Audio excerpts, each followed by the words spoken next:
Hello friends, Radhe classes में आप सबका बहुत बहुत स्वागत है। तो आज हम एक नया चैप्टर स्टार्ट करेंगे जो जूलॉजी का है, बायोलॉजिकल कंट्रोल ऑफ इंसेक्ट्स। ठीक है, तो इसमें हम देखते हैं कि बायोलॉजिकल कंट्रोल ऑफ इंसेक्ट कैसे कर सकते हैं। अगर कोई हमारी क्रॉप फील्ड में कोई इंसेक्ट या कोई ऐसा पेस्ट है जो हमारी फील्ड को ख़राब कर रहा है, तो हम उसके लिए क्या यूज़ करते हैं, बायोलॉजिकल मेथड्स यूज़ करते हैं। जैसे कि नेचुरली मेथड होते हैं जो कि हम यूज़ करते हैं क्रॉप फील्ड के लिए। ठीक है, ताकि हमारी क्रॉप फील्ड क्या हो, सेव हो सके, ख़राब ना हो सके।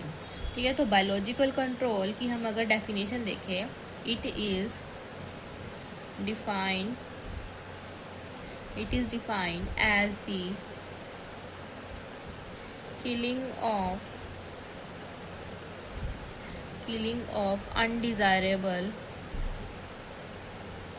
killing of undesirable or harmful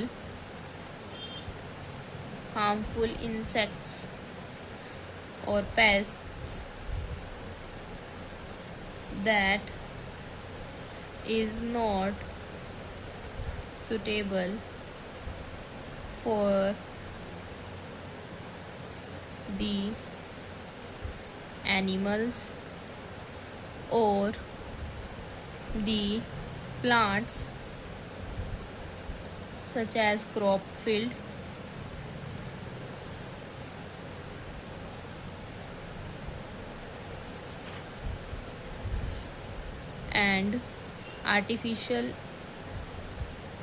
and artificially increase or encourage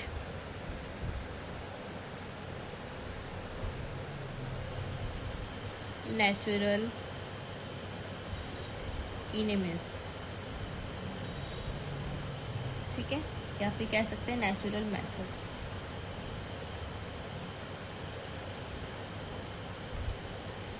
तो इस डेफिनेशन का क्या मतलब हुआ, ये कैसे डिफाइन करते हैं। किलिंग है क्या, अनडिज़ायरेबल और हार्मफुल इंसेक्ट्स का या फिर पेस्ट का, जो कि सूटेबल नहीं होती एनिमल्स के लिए और प्लांट्स के लिए। प्लांट्स में कौन से, जैसे क्रॉप फील्ड आ गई, शुगर केन की आ गई, राइस की आ गई, वीट की आ गई। और आर्टिफिशियली इंक्रीज किया जाता है और इनक्रेज किया जाता है नेचुरल एनिमीज़ का, ताकि जो ये नेचुरल एनिमीज़ है वो इन हार्मफुल इंसेक्ट या पेस्ट को क्या कर सके, किल कर सके। ठीक है, तो ये हमारे पास क्या होगी, डेफिनेशन हो गई है। ठीक है, नेचुरल एनिमीज़ में हमारे पास जनरली कौन कौन आते हैं, हम इनका इंट्रोड्यूस कर सकते हैं। जैसे एक होते हैं पैरासाइट्स और एक होते हैं प्रीडेटर। ठीक है, ये दो मेथड से यूज़ किया जाता है। प्रीडेटर तो क्या होते हैं, जो कि क्या कर देते हैं, किल कर देते हैं बाय ईटिंग, ठीक है, ये होते हैं वो प्रीडेटर जो कि क्या करते हैं, उसको खा जाते हैं इंसेक्ट्स को। ठीक है, और पैरासाइट्स क्या होते हैं, living inside the host and kill them, living inside the host and kill them, उसके अंदर रहेंगे और फिर उसको खा जाएंगे। ठीक है, तो ये हमारे पास क्या है, बायोलॉजिकल कंट्रोल ऑफ इंसेक्ट्स की डेफिनेशन है। और इसके आगे दो टाइप्स हो सकते हैं नेचुरल एनिमीज़ में, पैरासाइट और प्रीडेटर्स। ठीक है, अब देखिए हमारे पास रिक्वायरमेंट क्या क्या है बायोलॉजिकल कंट्रोल की, हम कैसे उसको रिक्वायर कर सकते हैं। सबसे पहला जो कि इंसेक्ट पेस्ट है, वो उसको हमें अच्छे से पता होना चाहिए कि वो कौन सा है। अगर हमें पता ही नहीं होगा कि वो कौन सा इंसेक्ट है, हम उसको कैसे मारेंगे, कौन सा हम फिर पैरासाइट या प्रीडेटर यूज़ करेंगे उसको मारने के लिए। तो सबसे पहले हमारे पास ये प्रॉपर नॉलेज होनी चाहिए, proper knowledge about the insect pest. जो इंसेक्ट पेस्ट है उसके बारे में हमें क्या होनी चाहिए, प्रॉपर नॉलेज होनी चाहिए। ठीक है, वो उसका जियोग्राफिकल डिस्ट्रीब्यूशन कहाँ कहाँ पे, वो कहाँ कहाँ पे पाया जाता है। ठीक है, जियोग्राफिकल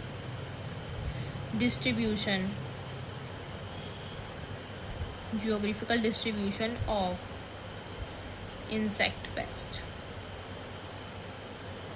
ठीक है, इंसेक्ट पेस्ट की हमें पता भी होना चाहिए कि वो कहाँ पाया जाता है। ठीक है, प्रॉपर नॉलेज हमें ज़रूरी है इंसेक्ट पेस्ट की, और वो पता भी होना चाहिए कि वो इंसेक्ट पेस्ट कहाँ पाया जाता है, कौन से एरिया में पाया जाता है। क्या वो सिर्फ इंडिया में पाया जाता है, या फिर वो सिर्फ एक ही प्लांट पे पाया जाता है, या सभी प्लांट्स पे अटैक कर सकते हैं, तो ये हमें पता होना चाहिए।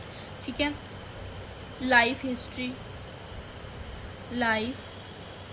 History of insect pest. हमें पता होना चाहिए कि उसकी लाइफ हिस्ट्री क्या है, ठीक है, कि हम क्या कर रहे हैं, कि वो कितने टाइम में अपने जो एग्स देता है वो कैसे करता है, कौन सी वो मेथड प्रोड्यूस करता है लार्वा से, ठीक है, एग्स देता है, हैचिंग कैसे होती है, तो ये हमें पता होना चाहिए, ठीक है। हमें पता होना चाहिए कि प्रॉपर आइडेंटिफिकेशन, उसका प्रॉपर बायोलॉजिकल हमें नोमेनक्लेचर पता होना चाहिए, प्रॉपर आइडेंटिफिकेशन होनी चाहिए, ठीक है, proper identification of insect pest. तो ये हमारे पास क्या है, जो हमें इंसेक्ट पेस्ट के बारे में पता होना चाहिए, ये सब क्राइटेरिया, ठीक है। और ये भी हो सकता है उसका हैबिटेट, ठीक है, हैबिट्स, वो क्या क्या खाता है, ठीक है, हैबिटेट्स एंड हिस्ट्री, हिस्ट्री पता होनी चाहिए उसकी पूरी इंसेक्ट पेस्ट की, ठीक है, कि वो किससे इवोल्व हुआ है, ओके। तो ये हमारे पास क्या है, रिक्वायरमेंट है किसकी, इंसेक्ट पेस्ट की, requirement of insect pest, requirement knowledge of insect pest.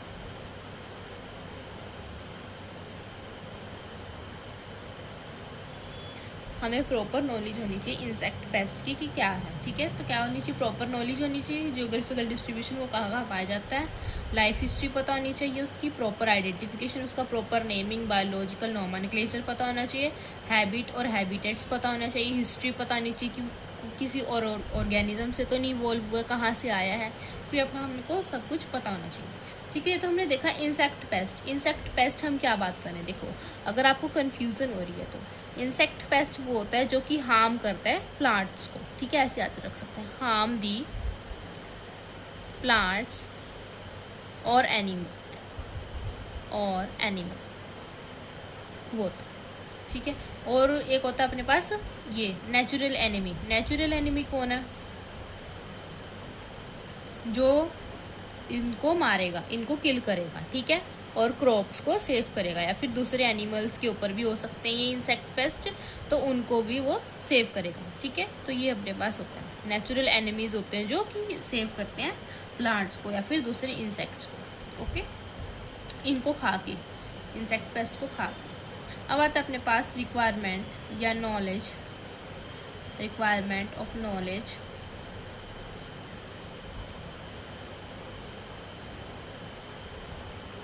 Of natural enemies, ठीक है।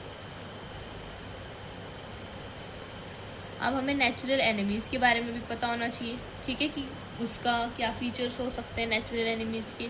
ऐसे तो नहीं कि हम इंसेक्ट पेस्ट का पता और नेचुरल एनिमीज़ का पता ही नहीं कि वो किसके ऊपर अटैक करेंगे, तो इनकी और इनकी दोनों के बारे में हमें प्रॉपर नॉलेज होनी ज़रूरी है।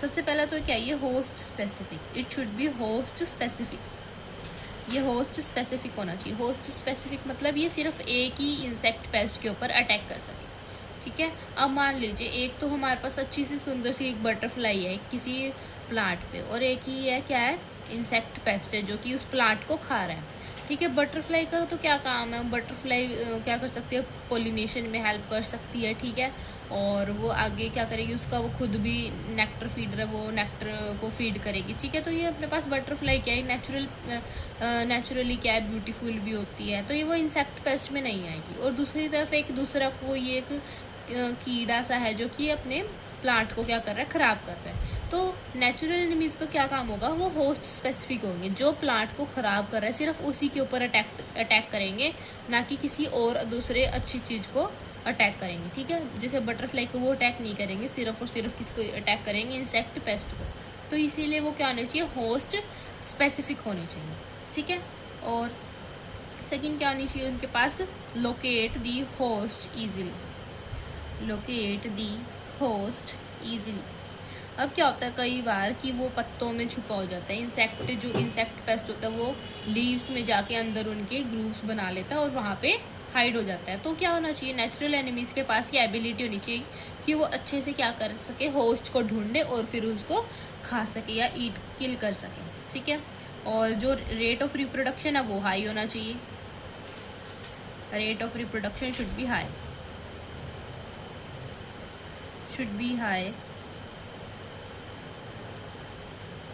अब जितना ज़्यादा रेट ऑफ जो प्रोडक्शन है वो इसका होगा इंसेक्ट पेस्ट का, उससे ज़्यादा इसका होना चाहिए। अगर ये इसका ज़्यादा होगा, ये ज़्यादा हो जाएंगे और ये कम, तो क्या ये नहीं मार सकेंगे नेचुरल एनिमीज़। तो इनका भी रेट ऑफ क्या होना चाहिए, रिप्रोडक्शन हाई होना चाहिए as comparison to the insect pest, ठीक है। और ये क्या होनी चाहिए, they should not be hyper parasite, they should not be any hyper parasites. अब इसका मतलब क्या है, हाइपर पैरासाइट्स का क्या मतलब होता है। तो सबसे पहले आपको ये देखना पड़ेगा, मान लो कि ये नेचुरल एनिमीज़ ने इनके ऊपर अटैक किया, इंसेक्ट पेस्ट के ऊपर, और नेचुरल एनिमीज़ के ऊपर भी किसी और ने अटैक किया, तो वो हो गए हाइपर पैरासाइट्स। तो इनका खुद का कोई हाइपर पैरासाइट्स नहीं होने चाहिए। Okay, they should be easily adapt in new environment. अगर हम उनको इन किसी दूसरे इन्वायरमेंट्स में, एक वेदर से किसी दूसरे वेदर में अडेप्ट करवा रहे हैं, ठीक है, तो उनका क्या होना चाहिए, ईजिली अडेप्टेशन होनी चाहिए, ताकि ऐसे ना हो कि हम अगर मान लो हॉट एरिया से कोल्ड एरिया में ले गए तो वो वहाँ पे जाके डाई हो गए। नहीं, उनके पास ईजिली अडेप्टेशन पावर होनी चाहिए अगर हम उनको एक इन्वायरमेंट से दूसरे इन्वायरमेंट में ट्रांसफ़र कर रहे हैं, ताकि वो इंसेक्ट पेस्ट को अच्छे से आसानी से किल कर सकें। ठीक है, तो ये था हमारे पास requirement of knowledge of natural enemies और इंसेक्ट पेस्ट दोनों का। अब हमारे पास आता है नेचुरल एनिमीज़ कैसे यूज़ कर सकते हैं, ठीक है, तो वो हम नेक्स्ट क्लास में पढ़ेंगे। आज के लिए इतना ही। मेरे चैनल को लाइक शेयर सब्सक्राइब ज़रूर करें। अगर आपको कोई भी प्रॉब्लम है तो कमेंट सेक्शन में ज़रूर लिखें। Thank you.